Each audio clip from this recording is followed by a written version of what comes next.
अब वो याद आ रहा है, वो सीन मेरी आंखों के सामने भी आ रहा है। तो वो कहती थी कि ये कोई मेडिकल इशू नहीं है, आप पे काला जादू हो रहा है और आपकी वालदा करा रही है। तो मुझे नहीं लगता कि मैं माफ़ कर सकता। I don't think so. रोती थी मेरी वालदा।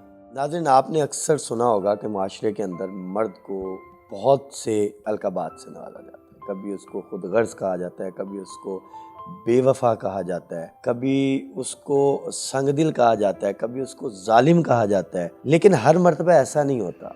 आज हम जिस शख्स के पास मौजूद हैं, उसके साथ जो ट्रेजेडी हुई, उनके साथ जो मामलात हुए, वो मामलात सुनने के बाद आप ये कहने पे मजबूर हो जाएंगे कि सिर्फ मर्द ही गलत नहीं होता। ये ऐसे मामलात होते हैं जहाँ पे औरतें भी गलत होती हैं, ख़वातीन भी गलत होती हैं। हमारे साथ मौजूद हैं शुएब कासिम साहब। ये वो बाप हैं जो अपनी औलाद को अकेले पाल रहे हैं। इनकी वाइफ इनको छोड़ के जा चुकी है और ये वो जिसे कहते हैं ना कि घर का सरबराह, जिसने घर के कामकाज भी देखने होते हैं, घर का सामान भी देखना होता है, घर के अखराजात भी देखने होते हैं, अपनी जॉब भी देखनी होती है, अपने मामलात भी देखने होते हैं। ये वो सारी चीज़ें भी देख रहे हैं। दूसरी तरफ जो माँ के काम होते हैं, जो घर से रिलेटेड होते हैं, ये वो सारे भी देख रहे हैं। तो ऐसी क्या वजह आन पड़ी, क्यों वो छोड़ के चली गई, क्यों उनके दिल में आज तक ज़रा भी रहम नहीं आया, उनके दिल में थोड़ा सा दर्द नहीं जागा अपने बच्चों के लिए।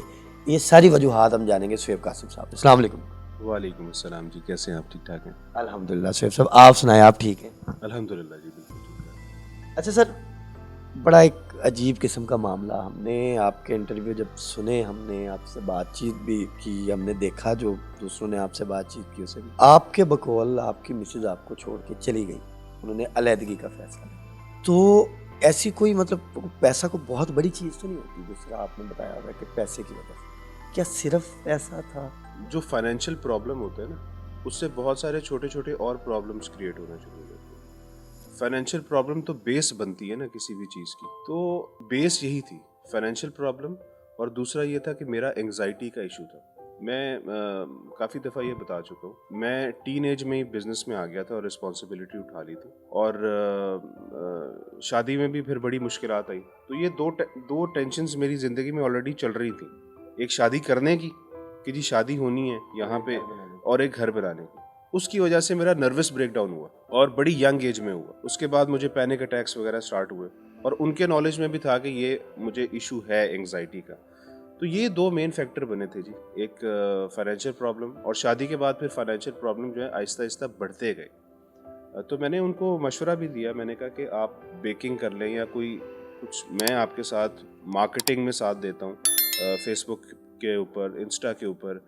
लेकिन उन्होंने थिंक डिसाइड कर लिया हुआ था कि जाना है, क्योंकि काफ़ी ज़्यादा मैटर्स जो थे वो ख़राब हो गए थे इन दो वजूहात की वजह से। और तीसरी वजह ये थी कि कुछ बिलीफ था किसी के ऊपर कि जी ब्लैक मैजिक जो है, वो मेरी वालदा को अल्लाह ताला जन्नतुल फिरदौस में जगह अता फरमाए, तो उन पे इल्ज़ाम लगाया था इन्होंने कि वो ब्लैक मैजिक करती हैं। फिर अल्टीमेटली मेरे ऊपर इल्ज़ाम लगाया कि मैं ब्लैक मैजिक खुद करता हूँ। ये खुला से 3 साल पहले लगना शुरू हो गए थे, जादू के जो इल्ज़ाम थे, ये तकरीबन 3-4 साल पहले इल्ज़ाम लगना शुरू हो गए थे। तो ये 3 मेजर वजूहात थी जिनकी वजह से वो छूट गए। तो मुझे सिर्फ ये बताएं, मुझे समझ नहीं आ रही कि घर में मसले होते हैं, पैनिक अटैक्स भी बहुत से लोगों को होते हैं, आप कोई पहले बंदे तो नहीं हैं, और आपके बकौल उनको ये चीज़ें पता थी, ठीक है? तो ये सारी चीज़ें पता होने के बाद बंदा एक मर्तबा शादी से पहले पूछता भी है कि देखो ये मसले हैं, क्या आप एडजस्ट कर लेंगी फाइनेंशियली भी? तो क्या आपने एक मर्तबा भी नहीं उनसे पूछा था, या उन्होंने कोई कसमें वादे वो होते हैं कि नहीं नहीं मैं तो कर लूँगी, मसला ही नहीं है, इस तरह का कुछ नहीं? शादी से पहले जी देखिए जी, जो यंगस्टर्स होते हैं ना, वो बड़े एक दूसरे के साथ प्रॉमिसेस करते हैं, बहुत सारे वादे करते हैं एक दूसरे के साथ। मुझे अच्छी तरह याद है कि मैंने एक क्वेश्चन किया था, अगर कभी खुदा ना खास्ता लाइफ में कोई फाइनेंशियल प्रॉब्लम आ गए तो क्या आप एडजस्ट कर लेंगे? तो उनका आगे से जवाब ये था कि झोंपड़ी में भी रखोगे ना तो मैं रह लूँगी। ये उनके अल्फाज थे, झोंपड़ी में भी रखोगे तो मैं रह लूँगी। लेकिन जब वो वक्त आया, झोंपड़ी में तो नहीं आया हम लोग अल्हम्दुलिल्लाह अपना घर नहीं है, हम लोग रेंट पे रह रहे हैं, लेकिन अल्हम्दुलिल्लाह थ्रू आउट, पहले अपना घर था, डीएचए में ही था, तो अभी भी डीएचए में ही रह रहे हैं, तो लेकिन रेंट पे रह रहे हैं, लेकिन अल्हम्दुलिल्लाह छत, थी, गाड़ी थी, सब कुछ मतलब चल रहा था सिस्टम। उस फाइनेंशियल इरा के अंदर भी आपके पास डीएचए में ही घर था और गाड़ी भी थी? जी, जी, बिल्कुल, गाड़ी भी थी, घर भी था, और ये नहीं कि झोंपड़ी में ही शिफ्ट हो गए थे।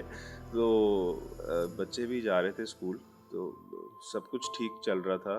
बस फाइनेंशियल प्रॉब्लम्स थे, जो पहले जैसे हम रह रहे थे वैसे नहीं वो स्टैंडर्ड था। बस वो आई थिंक घबरा गईं, डर गईं। मैंने कहा था कि अल्लाह पे भरोसा रखो, लेकिन मेरे ख्याल में किसी और पे भरोसा था, अल्लाह पे था नहीं शायद। अच्छा, थोड़ा सा मतलब ऑडियंस के लिए ये भी बताएं कि किस तरह की सिचुएशन आपकी होती थी, वो कितनी मतलब ख़तरनाक थी, या वो किस तरह की सूरत हाल थी कि मतलब वो बर्दाश्त करना ही मुनासिब नहीं था या काबिल बर्दाश्त ही नहीं था? जो पैनिक अटैक्स में बंदे को घबराहट होती है, अपनी सेहत की पड़ जाती है इंसान को। एक होता है डिप्रेशन, एक होती है एंग्जाइटी। ये दोनों डिफरेंट चीज़ें हैं। मुझे एंग्जाइटी, तो उसकी वजह से घबराहट बहुत ज़्यादा, और हाथ पैर ठंडे हो जाते हैं, घबराहट होती है बहुत ज़्यादा, घुटन होती है, ऐसे जैसे सांस नहीं लिया जा रहा, इस तरह की सिचुएशन हो जाती है।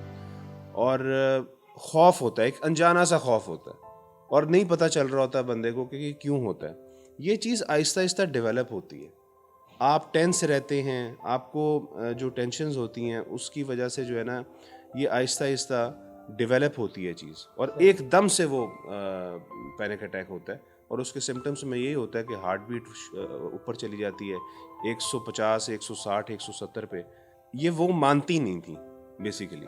मेरी जो एक्स थी ना, वो इसको मानती, वो कहती थी कि ये कोई मेडिकल इशू नहीं है, ये आप पे ब्लैक मैजिक हो रहा है, आप पे काला जादू हो रहा है, और आपकी वालदा करा रही है। जाते हुए मतलब कुछ कहा आपने अपनी मिसेस को, एक्स वाइफ को, कोई बात, कोई जुमला रोकने की कोशिश की?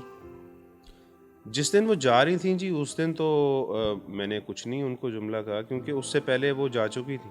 काफ़ी दिन पहले मैं उनको समझाता रहा, बहुत समझाया, मैंने भी समझाया, फिर मेरे वालिद साहब ने भी बहुत समझाया उनको। लेकिन मेरे ख्याल में उनको नफ़रत हो चुकी थी, मेरे साथ नफ़रत हो चुकी थी, और बिल्कुल नज़रें फेर ली हुई थी। वो खलीलुर रहमान साहब ने वो ड्रामा बनाया था ना, मेरे पास तुम हो, कि औरत जब जाती है ना, जब घर से जाती है, उससे पहले वो जा चुकी होती है। अगर वो सारी चीज़ें मतलब दोबारा से छोड़ के और माफ़ी मांग के वापस आ जाए, तो फिर से वो मामला हो जाएंगे? देखें जी, माफ़ी का मेरे ख्याल में अब कोई चांस नहीं है। उसकी वजह ये है कि मेरे बच्चों के 3 साल ज़िंदगी के ख़राब कर दिए, वो वापस नहीं दे सकते। मेरी वालदा पे उन्होंने इल्ज़ाम लगाया, मेरी वालदा इस दुनिया से चली गई, बहतान है मेरी वालदा के ऊपर उन्होंने लगाया।